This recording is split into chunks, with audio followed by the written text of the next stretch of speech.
Bonjour, Dongo, le conseiller, l'agripreneur et le promoteur agricole. Alors, ici, nous parlons d'agriculture, on parle de techniques de culture qu'il faut maîtriser pour réussir vos différents projets agricoles. Alors, si c'est votre centre d'intérêt, je pense que vous êtes à la bonne porte. Voilà, aujourd'hui, nous allons parler de quelque chose de très important.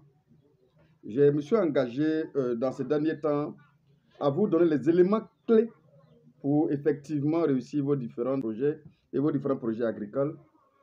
Alors, un des problèmes majeurs, ou bien un des principaux problèmes que nous rencontrons le plus souvent, c'est de l'eau.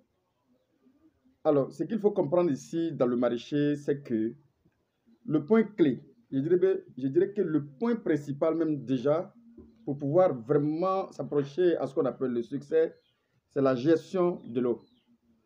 Alors, si vous ne parvenez pas à gérer ce problème, il est difficile pour vous de pouvoir réussir vos différents projets agricoles. Il faut comprendre que la plante absorbe l'eau et qui apporte d'abord l'oxygène, qui va apporter aussi l'hydrogène et tous les éléments minéraux indispensables effectivement pour la croissance de votre plante. Je peux parler d'azote, je parle de phosphore, je parle de potassium, je parle de calcium, de magnésium, je parle de soufre, qui est ce qu'on appelle les macroéléments. Et je parle aussi du bore, du chlore, du cuivre, du fer, effectivement, du manganèse, le molybdène, du zinc, qu'on appelle oligo-éléments. Ces éléments indispensables, effectivement, pour la croissance de la plante, effectivement, ne peuvent être apportés que par l'eau. Et c'est pourquoi, si le problème de l'eau n'est pas géré, il est difficile pour vous de réussir vos projets agricoles. Je fais ces vidéos pour répondre à certaines choses, à certaines questions, ou bien à certaines remarques que j'ai faites effectivement sur les plantations des uns et des autres, effectivement, qui montrent clairement que c'est l'unique problème que ces personnes rencontrent, effectivement, qui fait que, bien évidemment, ils ne parviennent pas à atteindre l'objectif fixé, c'est-à-dire qui est une bonne productivité ou encore un bon rendement. Alors, pour ce faire, lorsque vous élaborez le projet, mettez un accent particulier à la gestion de l'eau et mettez un accent particulier, bien évidemment, comme je l'ai dit, à réglementer carrément ce problème. C'est pourquoi j'ai dit, arrivé à cette phase, il faut d'abord se rassurer, bien évidemment, de l'effectivité de vos systèmes que vous avez mis en place. Alors, si le système déjà est défaillant depuis la base, soyez-en sûr qu'à la longue, cela va jouer, et bien évidemment, sur votre productivité, d'où votre rendement. Il est important de régler ce problème. C'est le problème majeur, crucial, effectivement, qui concourt à l'échec des projets que nous voyons. Le pire, c'est que beaucoup de ceux qui veulent faire de la culture contre-saison, ces personnes-là, le plus souvent, gèrent très très mal ce côté. C'est-à-dire qu'ils veulent faire la contre-saison et le plus souvent, qu'est-ce qu'ils font? Soit ils font ça avec les arrosoirs, soit ils font ça avec un comptant sur la main-d'œuvre des uns et des autres, soit carrément ils mettent un système d'irrigation vraiment défaillant, vraiment inadapté, et ils sont étonnés du résultat effectivement qu'ils collectent à la fin. Bien évidemment, tout ce que nous disons dans nos différentes vidéos, ce sont des choses effectuées nous-mêmes. Effectivement, on a eu les conséquences de ces techniques que nous avons abordées de manière aléatoire et bien évidemment, ça nous a donné des mauvais résultats. Ajoutés à toutes les images que nous voyons de part et d'autre, il faut vraiment qu'on vous tire un peu les oreilles de sorte à ce que vous puissiez comprendre que on ne peut pas réussir effectivement un projet maraîcher sans vraiment mettre l'accent sur l'eau qui est l'élément indispensable, l'élément principal effectivement de succès de tout projet maraîcher.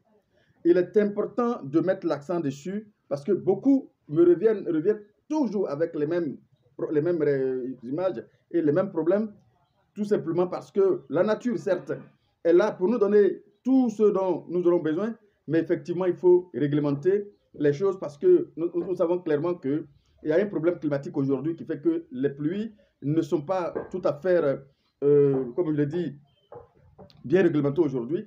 Donc, on ne peut pas faire confiance, bien évidemment, aux pluies, disons, à la pluviométrie pour mettre en place un projet maraîcher.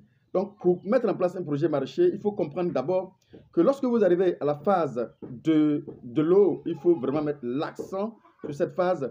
D'abord, être sûr et certain que vous avez mis un bon système d'irrigation en place qui ne va pas vous trahir en cours de route et surtout au moment où la plante aura besoin de cette eau-là. Croyez-moi, la plante a besoin de l'eau durant toute la phase de croissance, c'est-à-dire que lorsque vous repiquez votre culture, la plante a besoin de l'eau en cette période-là et surtout la plante aura besoin de l'eau, bien évidemment, après que les racines sont fixées, aura besoin de l'eau pour sa croissance. La plante aura besoin de l'eau au moment de la floraison et la plante aura besoin de l'eau au moment de la nouaison et la plante aura besoin de l'eau au moment où les fruits seront en train d'être constitués et surtout la plante aura besoin de l'eau au moment de grossissement des fruits.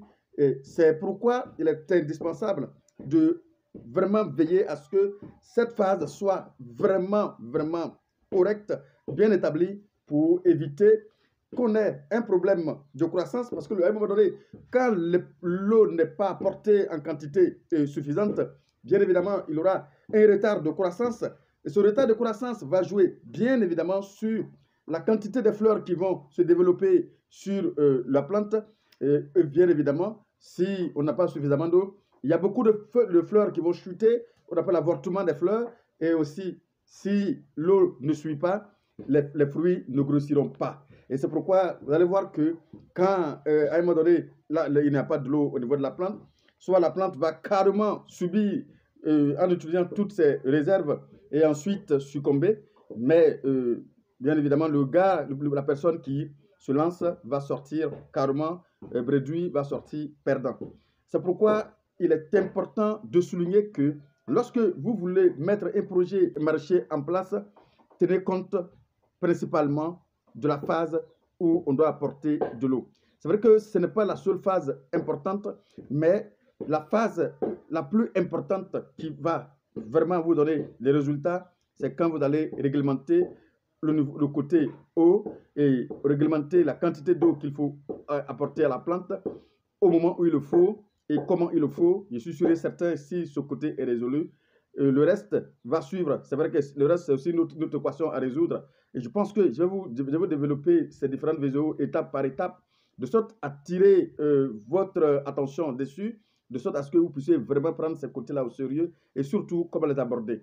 Comme je le dis, lorsque vous finissez de labourer votre plantation, rassurez-vous que le système d'irrigation est déjà bien établi et surtout rassurez-vous que tout ce dont vous aurez besoin du repiquage jusqu'à la croissance et surtout en passant jusqu'à ce qu'on atteigne bien évidemment le côté des fruits soit mis en place pour ne pas travailler de manière hachée ou encore pour ne pas, comme on le dit, échouer à votre projet que nous savons tous, qui est aussi rentable. Mais malheureusement, lorsque ces conditions ne sont pas totalement réunies, vous allez voir qu'on va passer à côté.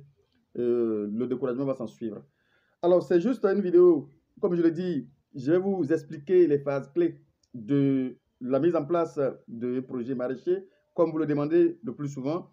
Mais effectivement, j'ai pris cette décision de développer ces parties, de sorte à ce que vous puissiez mettre l'accent sur ces parties pour mieux réussir vos différents projets agricoles. Encore une fois, c'est le même Dongo et à bientôt pour une autre vidéo.